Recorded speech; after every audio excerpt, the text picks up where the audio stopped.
Welkom in de Kgalagadi.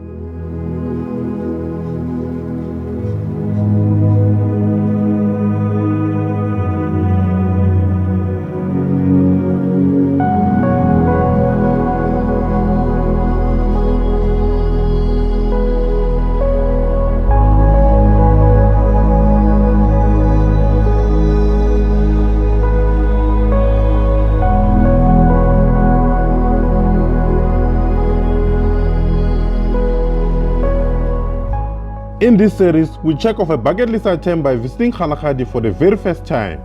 Stay tuned as I will also be making a major announcement for the channel on this series.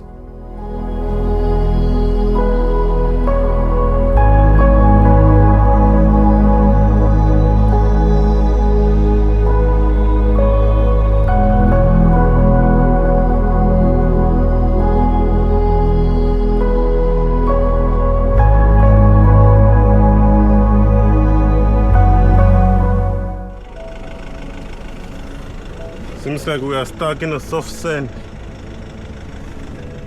Cannot go anywhere. Hopefully someone will come and unstuck us.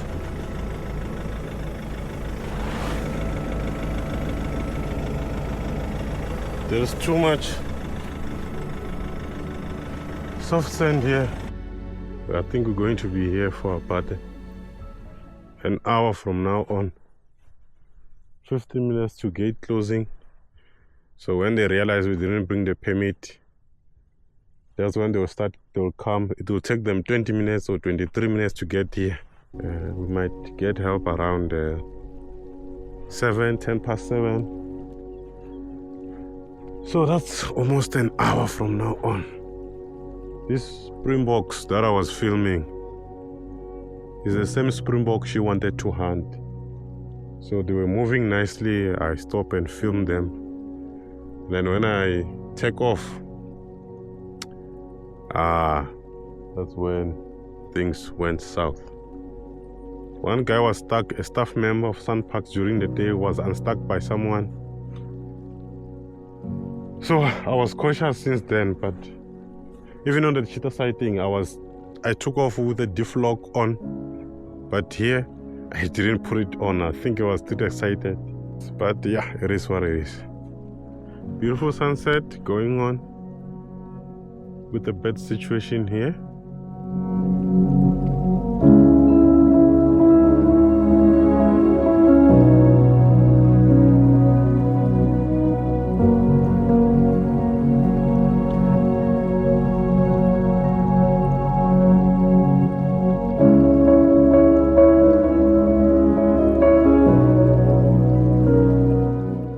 As we waited for help, we watched the sun go down the horizon, and the mother cheetah along with the cubs gracefully passed by.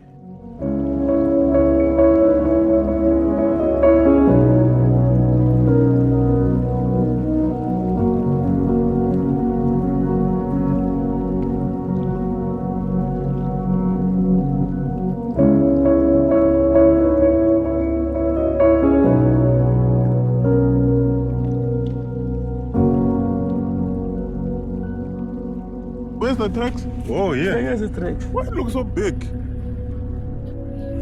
How often do you do this? Very often. Many times. Yeah? Very often. But you stuck with the 2x4. Oh, you're in trouble. Assuring, eh? Me, I never stuck with. It's a lot of money you must pay now. Because it's a call-out route. Yeah, it's a call out. No, thanks a lot, guys. What's your name, my brother? It's William. William. Yes. No, thanks a lot. Niels, ne? It's Adri de Val. Thanks a lot, gents, for rescue.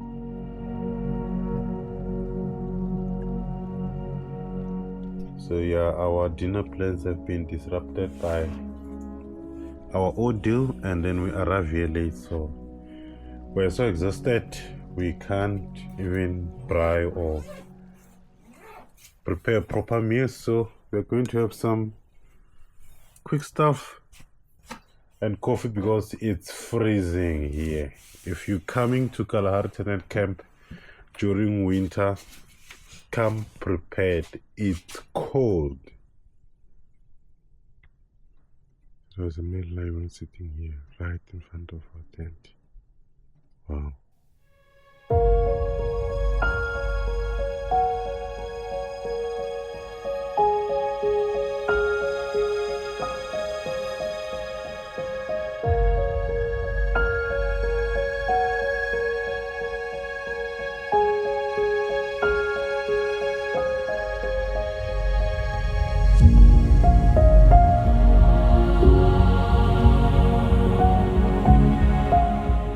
The winter weather in Kgalagadi is relentless. Even with the sun shining, it was still -3 degrees by 7:30.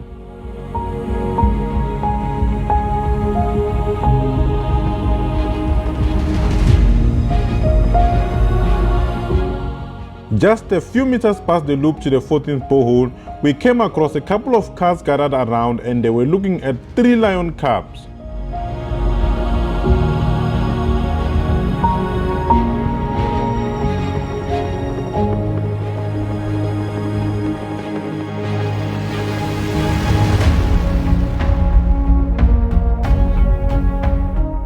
The lion cubs were full of energy, putting on an entertaining show that kept us thoroughly captivated.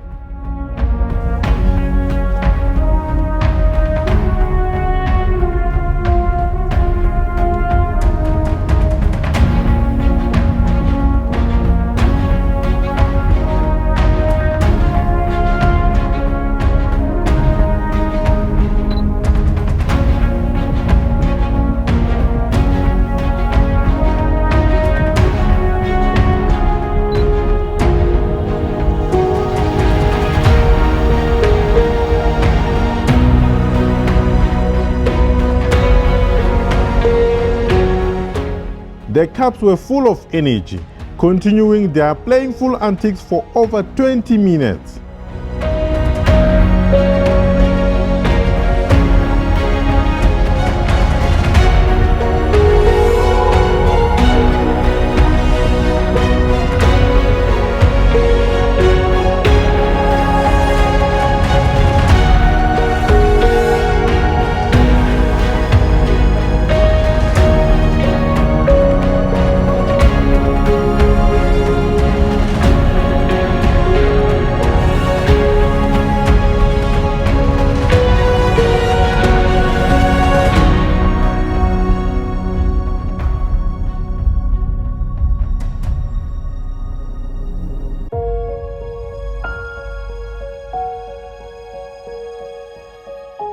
The action would settle down only to pick up again shortly after.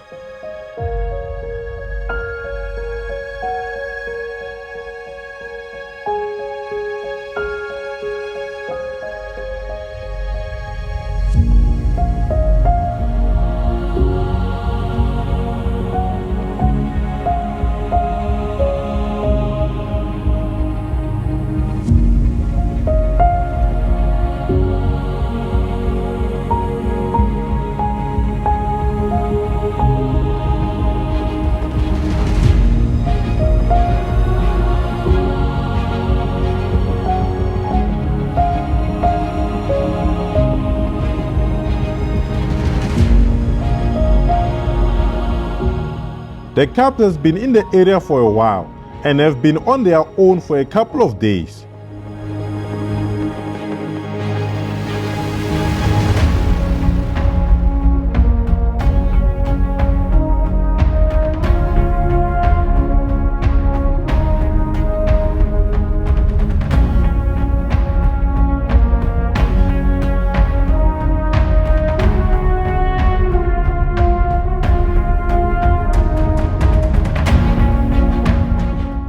More cars arrived at the sighting and there was no traffic jam, as everyone had a clear view. This is one of the things I love the most about Kgalagadi.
After spending over an hour at a sighting, we decided to move on and stop at the 14th borehole to enjoy some coffee and rusk.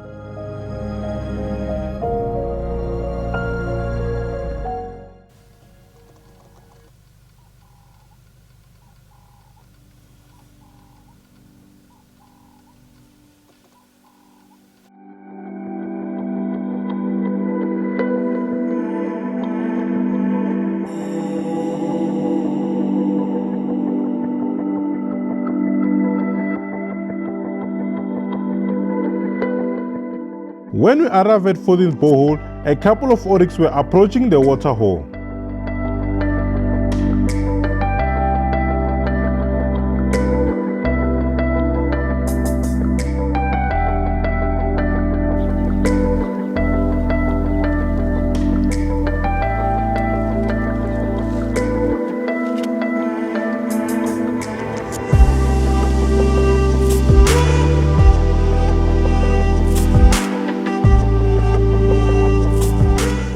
The oryx were hesitant at first, but eventually took a drink.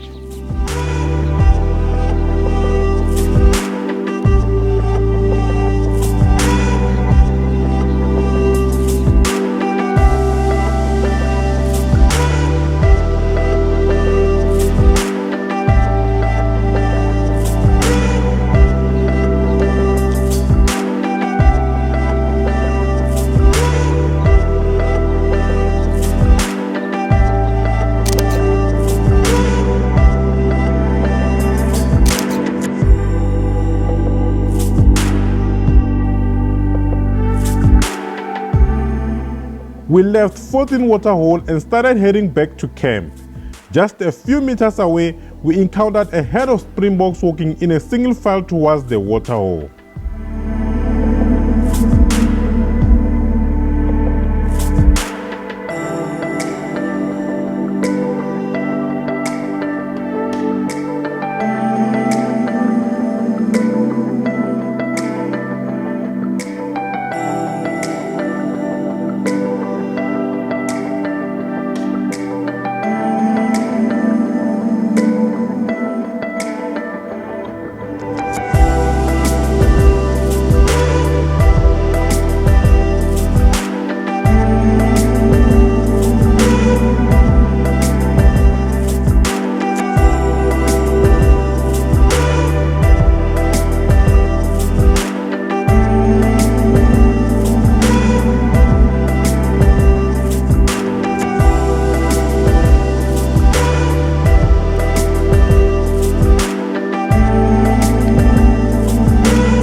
As it was our first time in the Kalahari, we were thrilled to see a baby oryx for the very first time.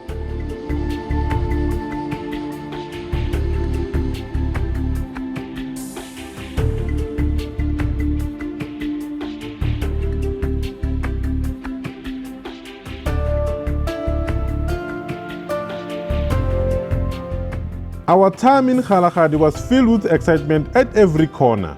We never took any sighting for granted, and I was thrilled to spot a lilac-breasted roller for the first time during this trip.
We made a brief stop at Kgalagadi Waterhole and found a herd of wildebeest grazing not far from the road.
Good morning, sir. How are you? Hey, good thanks, and you, Jan? I'm fine, thank you. I'm good. Yeah. It's the first time in the Kgalagadi. So the Kgalagadi is a sandy road. So yeah, before you stop, just make sure you're not standing in the sand. Stand on the hard ground. Okay. Yeah, that's advice from my side. Yeah. And I don't have to pay any fine. No fine. It was just from our side. From our side, that's why we go and look for you. Okay. If you're not, this is one of the rules. If you're not in time, like last night, the gate closed at 6:30. So you didn't arrive at 6:30, and then my colleague come to me, and then I arranged with the rangers to just go look for the guys that they had to sleep in unit number 8. Okay. So yeah. No, But thanks a lot, last Jan. night you were safe, and then I also have to go back to to house. Thanks a lot, Jan, for your assistance yesterday. It really means a lot to me. Yes. I really appreciate you guys are doing a good job. So we just came back from our morning drive. We are viewing this oryx from the waterhole in camp. There. Yeah. So we have a couple of oryxes there, or gemsbok, and a lone wildebeest there. So this morning we had lions around 5. We had lions. There was a big male just a meter or 2 from that big tree there. He was sitting right there.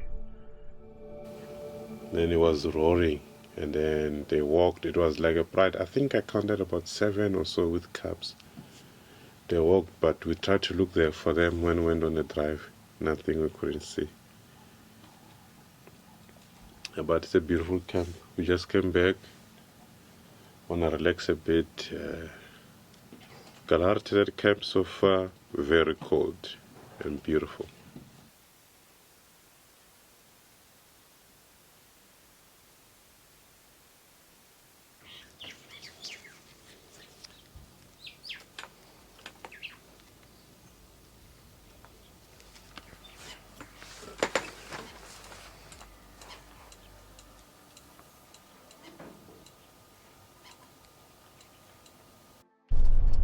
So we just left Kgalagadi camp now.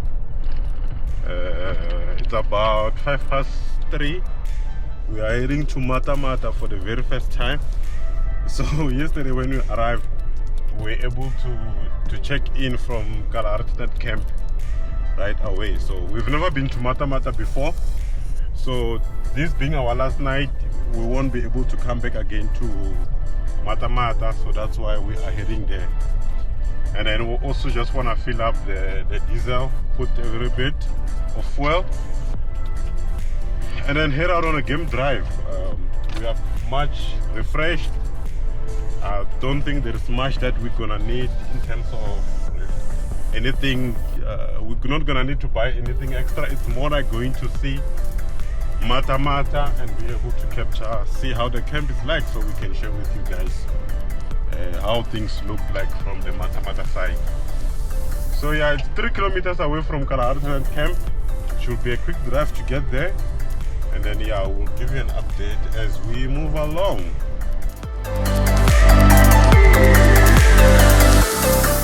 While at Mata Mata, we explored the campsite and visited the camp high.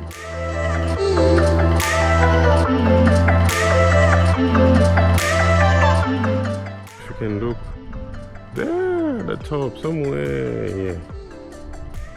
The border there, border fence. This is Namibia, and then this is South Africa. We are standing in Namibia right now. There's a shop there, but we won't get there because we want to go for a game drive. Thanks, Namibia. We are going back home. Our afternoon game drive followed the same route as the morning drive.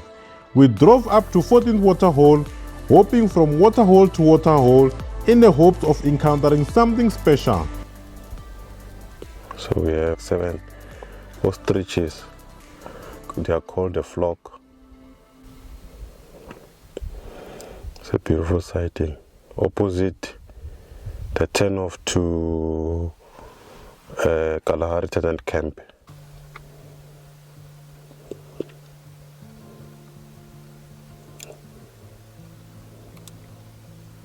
So we are looking at 2 bed-eared fox. Not far from Xipandza's waterhole.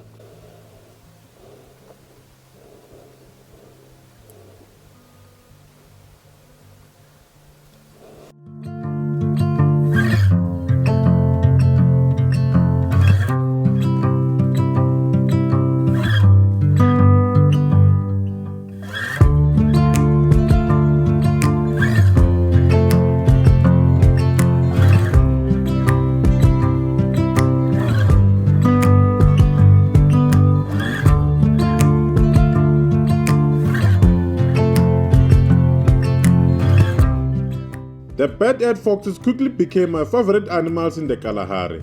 I find them fascinating to observe.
We saw many bed-eared foxes during our trip, but this pair was the most relaxed we've encountered.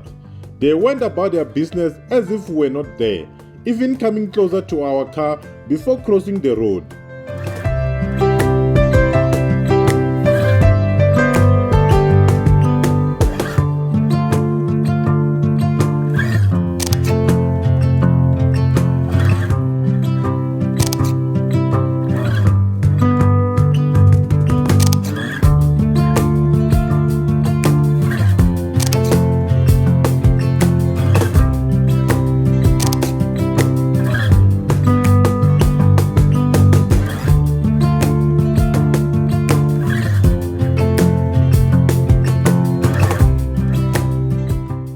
It's a typical Kgalagadi drive. Lot of springboks, lot of jackals, A lot of oryxes, a lot of wildebeests.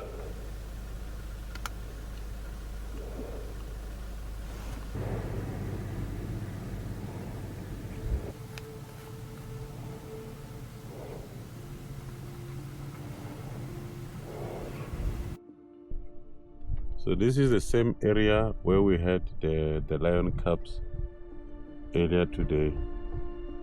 There's no sign of them. There are some oryxes there and a wildebeest that side.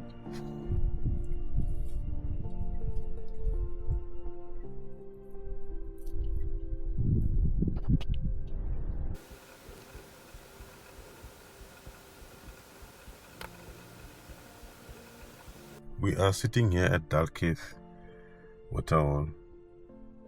We went and turned 14th and there's nothing much happening on that side. So I just want to talk about the roads in general. So today is the 2nd of August 2024. So if you happen to visit this area during this time of the year, just know that the roads are very sandy and there's a lot of deep sand. What we quickly learned during this trip is that the main roads are not as safe because you need to check where it's not as sandy and then you stop there. Otherwise, your loops around the waterhole, they are your safest point. You can stop anywhere. They don't have deep sand, so you will never get stuck. So for bedding where you just stop randomly, it's advisable to do it on the loops rather than the main road, because most areas there, they are sandy and deep sand. We were stuck yesterday not far from here, up the road, and then today we met a gentleman who came from Nosop. He got stuck within this area as well, and he's driving a 4x4. So how I met him, I just saw him holding a beer and asked him, are you not going out today for the afternoon drive? And then he said, no, after what happened, I'm not going out. I'm like, what happened? He's like, I got stuck. I was like, no, you're not the only one. We also got stuck yesterday. So yeah, I just wanted to make note of that.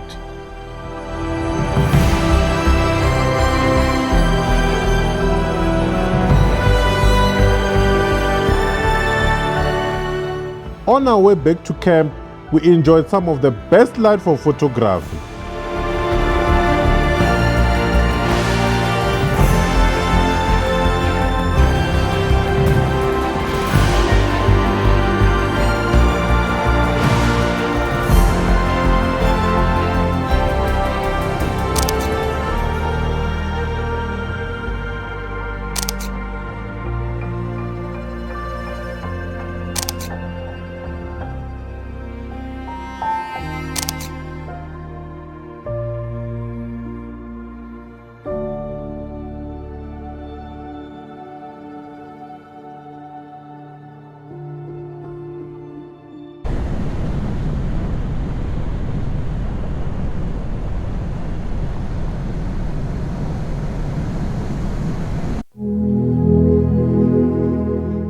Not far from Cheetah's waterhole, we noticed cars moving slowly in a distance, some with brake lights on, which got us excited.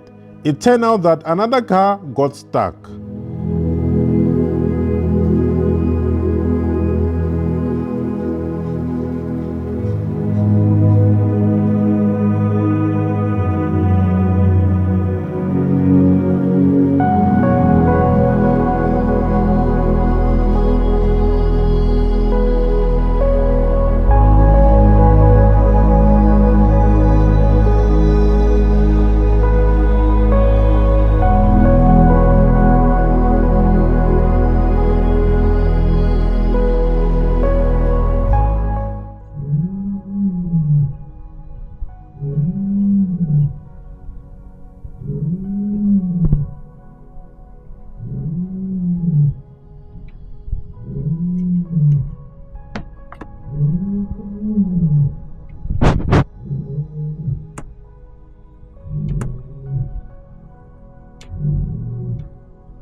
Still must be rolling.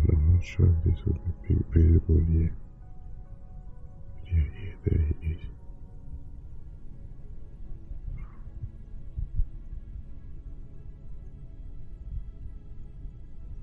There on the two lights. In the next episode, we wrap up our Kalahari series with a stay at one of the best camps I've ever stayed at. Thank you for watching, and I will see you in the next episode.